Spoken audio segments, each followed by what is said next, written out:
So, I told you guys we would get back together this afternoon and we would talk a little bit specifically about bariatric surgeries and keto. So if you've had a surgery, if you're looking at having a weight loss surgery, we can talk about whatever in that realm you guys want to talk about. Different types of surgeries, how keto works for me, why I decided to have surgery, whatever you guys want to talk about. Miss Karen! It's morning where Karen is. Here it's 5:30, well, 20 after 5 p.m. Where Karen lives, it's morning time tomorrow. Like, it's already Wednesday where she is, so be jealous. She's already ahead of the curve. So, open questions. Whatever questions you guys have about bariatric surgery and keto and how those work together. I originally had my surgery just about 8 years ago now. It will be 8 years in July that I had my surgery. Now, there was a lot of reasons why I originally decided to have weight loss surgery. I mean, the biggest part of that was I was 290 pounds. I was a size 22. I was wearing a 50 waist jean. My son was 13, and I was only 10 years away from my mother's first stroke and heart attack. And I realized then that I really needed to do something. And that's when I had the surgery. But when I first contemplated having surgery was when my son was about 6 months old. So it's not a snap decision I made. I didn't just decide one day, oh, I'm done trying to lose weight on my own. I'm going to have surgery. I actually looked into it multiple times over the years for 13 years. The first time I looked into weight loss surgery, I went through the process of speaking with my doctor. There was a very extensive program that you had to go through to get qualified. The surgeries that they had available at that time weren't as good as what I had. I mean, there's a lot of reasons why I didn't do it until I did it, but it's something I didn't just snap to. And I want you guys to know that it was something I really gave a lot of thought to. Tammy wants to know, how will weight loss surgery help my daughter if she's an emotional eater? Could she eat a little bit all day long? Now, in the beginning, when you first have your surgery, there's a couple of things, and I'm not going to sugarcoat it for you guys. There's some good, there's some bad, there's some hard parts. The first thing I found difficult was you need to go, I had to lose 20 pounds before I could even qualify for surgery. My BMI was so high that I didn't even qualify for surgery when I first started looking at weight loss surgery. So the first thing I had to do was I had to lose 20 pounds on my own. And I was like, well, dude, if I could lose 20 pounds, like, would we be here? would we be having this conversation if I knew how to lose on my own 20 pounds? I accomplished that with the liquid diet leading up to surgery. So a couple weeks prior to surgery, you have to limit what you eat. You're allowed basically soft foods, yogurt, Jell-O, things of the like. Coming closer to surgery, you have to go strict liquid diet.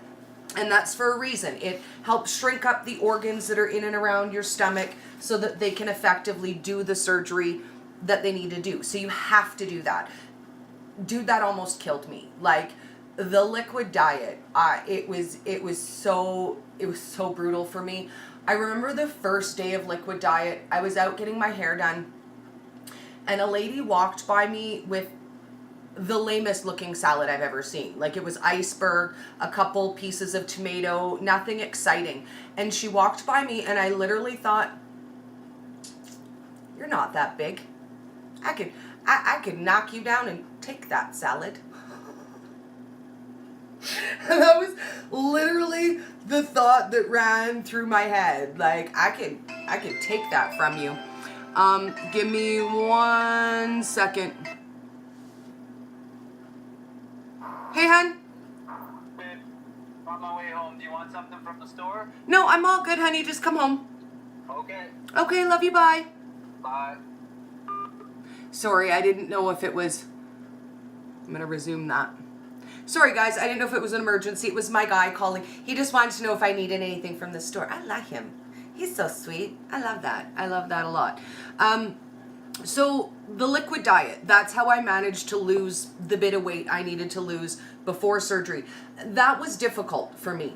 And then after surgery, same thing. You're back on liquid diet because your stomach needs to heal, and it's hard. Like, it's hard. I couldn't eat anything, so that part of it, I wasn't wanting food. That was when my obsession with smelling other people's food started. Because I couldn't eat it, but I could smell it.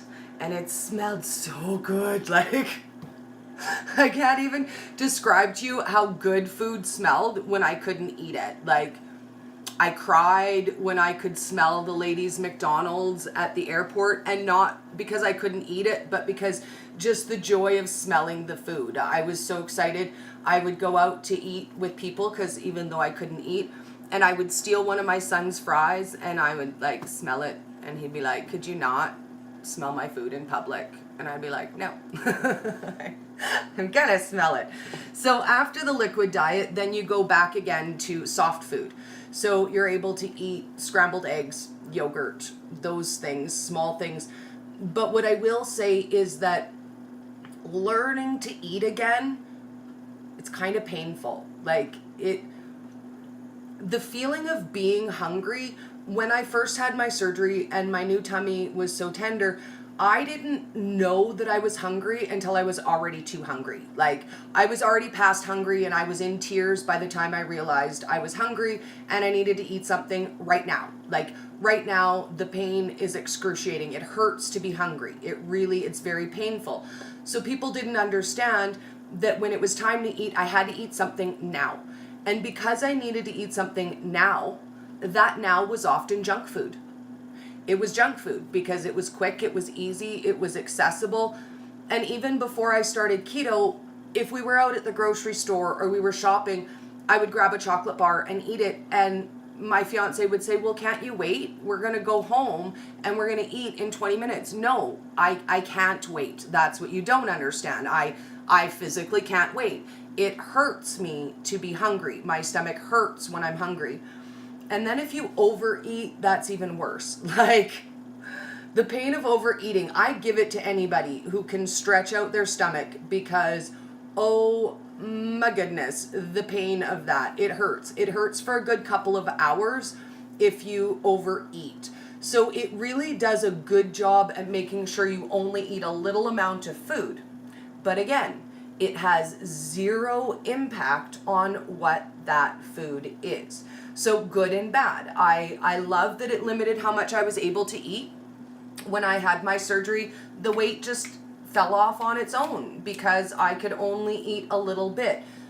But then I fell into a trap where I thought, I'm only eating a little bit, so it doesn't matter what I eat.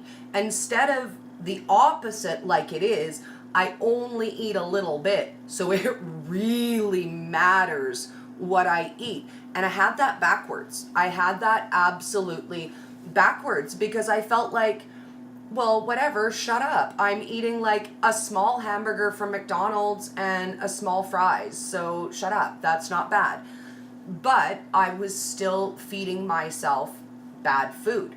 So although I was losing weight, I didn't get this. Like, I didn't get the shape change that you get with keto. I didn't get that. Everything was the exact same as it was before, but a smaller version. So I still had, 3 distinct stomach rolls. I still had 4 distinct back rolls. Everything was still there. It just was getting smaller. Now, I did always know that surgery was only a starting point. Like, never in my head did I think, I'm going to have weight loss surgery and then I'm going to be thin and beautiful and life is going to be wonderful and everything's going to be perfect and I'm going to be dancing around in a field of daisies. Although I did love that commercial, with the dancing in the field of daisies.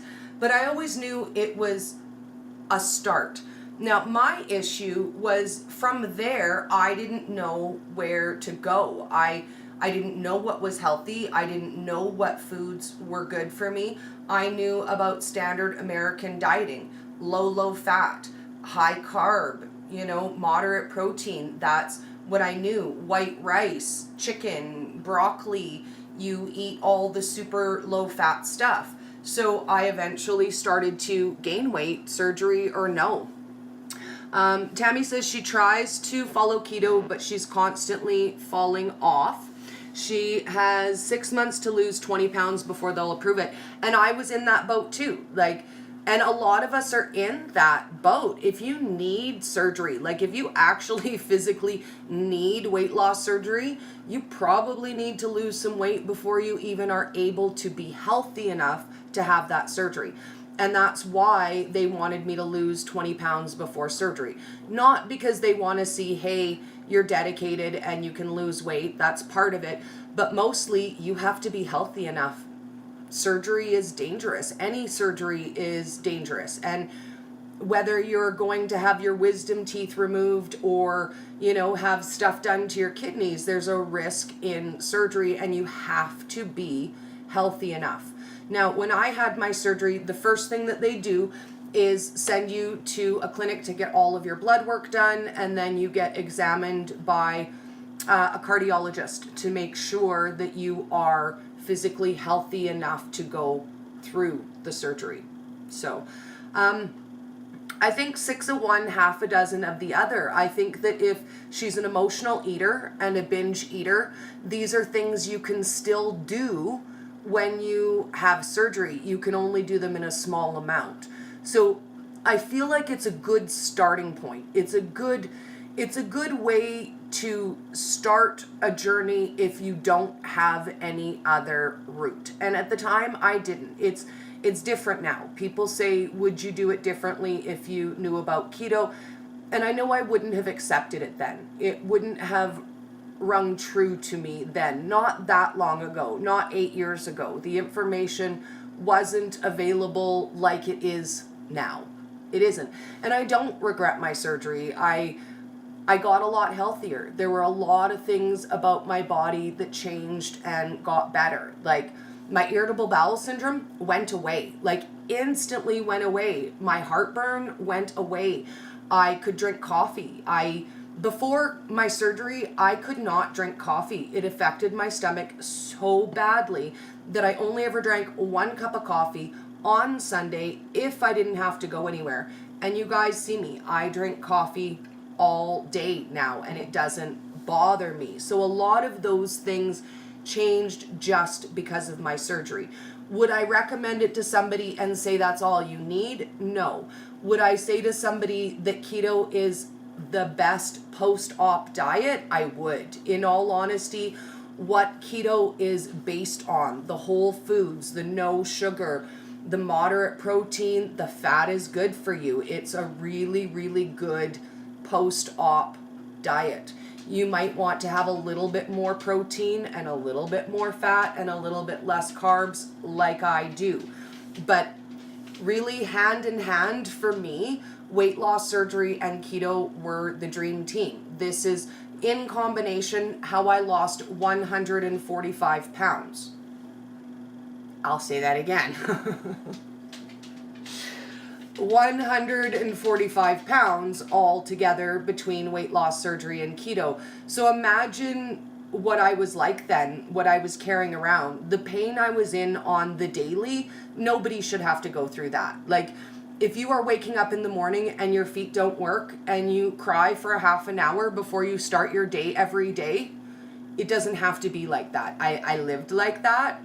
And it doesn't have to be. You don't have to be in pain like that all day, every day, living off of 12 painkillers just to get through a day, you know? And there's no shame in having surgery if that's the beginning of your journey. And don't let anybody tell you that there is, because I got a lot of flack. I won't lie. Like, I got so much flack that flack would be like, dude, you got flack. I got that much.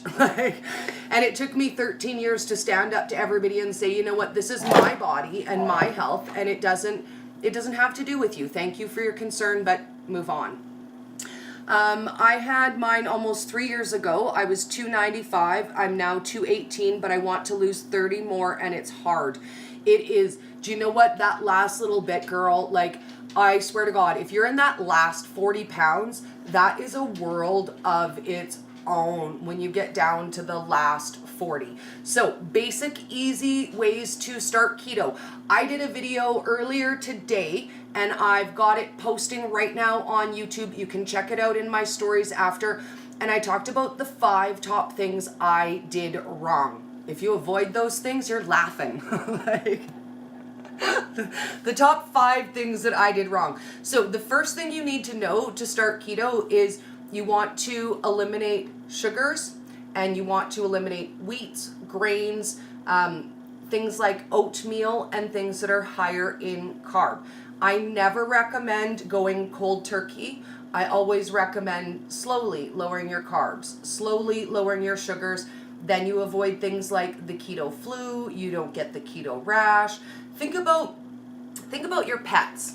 If you have a cat or a dog and you go to the vet and they say you need a different food, do they just give you a brand new food and say feed this to your pet? They don't. They ask you to mix it into their food and slowly cut out their old food so that you don't end up with any of the discomfort that goes along with completely switching your diet. So I always say make 1 healthy choice a day, and that makes you a rock star. When I started, I used to put 6 sugars in one of these. The first day I had 5, I celebrated. I'm a rock star. I'm making healthy choices. And it doesn't have to be all at once. Today doesn't have to be the day, oh my God, I never have sugar again. You just need to be mindful of how much sugar you're having and slowly cut that back. Same with your carbs. When I first started, I didn't cut everything that was carbs. I slowly started having less and swapping out things. So say for example, it's spaghetti night. I'll have the sauce, not the pasta, and I will have it with a vegetable noodle instead. So I'll use my spiralizer and I'll make zucchini or radish or cucumber, and I'll make my vegetable spirals and have my sauce with that instead, just to make it quick and easy. Kathy says, I still relate to what you're saying. I had surgery, overeating and pain, then weight loss stopped, and now with keto, I have a waist for the first time. Yes, yes, yes. And she said she's losing weight faster than she did with the gastric bypass, 89 pounds down in 49 weeks. That is insanely good. Like, insanely good. And in all honesty, I would attribute my success to a combination of the both. Because weight loss surgery only took me so far, and it wasn't going to take me further than that, and it wasn't meant to take me further than that. It was meant to be a starting off point. I was literally immobile, basically. You know, I could move around, I could do what I needed to do, but I was in pain all of the time. Like 12 painkillers a day just to get through the day. That wasn't a quality of life. I wasn't living a life at that point. And the surgery was meant to get me to the point where I cared, you know, where I wasn't so depressed and miserable all of the time, and where these things mattered. Because by the time I got to 290 pounds, I promise you nothing mattered. Like, it did not matter. I was like, I'm going to be fat anyways. I may as well eat what I want and enjoy my life. You know, I'm fat, I'm happy, I'm loved. The rest doesn't matter. And you get to the point where you put on blinders. Like, I swear I didn't even know what I looked like. On the odd occasion that I caught a reflection of myself, I'm walking by the store and I'm like, hey, that fat girl's wearing my outfit. Oh my God, that's me. I am looking at a reflection of myself. And I was like, oh my God, that fat girl's wearing my outfit. And it was me. It was me, and I was horrified because I spent so much of my time pretending that I didn't look like that. Like, I swear to God, I had like this whole imagination in my head of the fat sexy I was. Like, dude, I was never gross fat. Like, whatever. I was 290 pounds. Like, I was like this close to tipping the scales on 300, but I was like, I'm sassy fat. I'm sexy fat. Maybe you don't know about sexy fat, but that's me. And I put on my blinders and I decided that it didn't matter and I didn't care, and anybody who loved me would love me just like I was, and if they didn't, they were assholes. Because a lot of people were assholes back then. I was less happy, and I was less friendly, and I was more bitter, and I was in pain all of the time. I also spent my time with other people who were fat and miserable and in pain all of the time. As a bonus, we all had super shitty relationships, right? So then in like the sea of it, we could just commiserate together, and we could all be, you know, fat and miserable and in pain and unhappy and dating men who didn't appreciate us. And together we could wallow in that together. Doesn't that sound like fun? Do you guys want to do that? Should we like stop being healthy and just start eating garbage and dating losers, and we could like whine and complain to each other all day, every day? Come on. It was not a fun life. Life was not that much fun back then. It was really, really not. I love you, Carol. And you know what? We all still have ways to go, right? Like, does Dory have a perfect body? No. Like, is this stuff where it shoulda used to been? No. But are we working on it together? Yes. Are we having fun while we do it? Hell yes. I hope so. Like, I hope I'm not the only one laughing to myself, and that you guys are having as much fun as I am. And at the end of the day, as long as we're still on the journey, we didn't fail, right? As long as we're still trying, we're still making effort, we're getting up every day, we're doing better, healthier things, we didn't fail. Even if you have a bad day, if you have a bad week, oh my God, you went off for 6 whole months or a year and then you came back. It doesn't matter as long as we are together and we're in progress, right? We are all works of art in progress. And my guy's looking at me like, I'm not even gonna say nothing. Oh my goodness, I love it. And you are right, Robin, 1,000,000%. You never fail until you stop trying. When you give up and you decide that you're not worth the effort, that's when we fail. As long as we're still plugging at it, we're trying, we're doing, it doesn't have to be perfect. We don't have to be perfect. We just have to be on the path. Hello, my darlings, my Anne, my Nancy. It is so nice to see you all, my darling. So I'm going to sign out, but if you guys have any more questions about my surgery or curiosities about different surgeries or anything involving that, always feel free to send me a message, post it in group, post on my page. I'm never shy, and I don't mind answering questions. What do I eat at breakfast? Now, I don't technically eat breakfast because I don't eat until usually 2 or 3 p.m. That's my eating window. But I love breakfast food all day throughout the day. When I break my fast at 2 or 3 in the afternoon, it's usually something light and small. I'll do things like meat chips and dip, or I'll have a little bit of sour cream with sweetener and nuts and flavor, or I'll make myself a batch of cheese chips, just a small batch of cheese chips. I'm very fond of having an egg.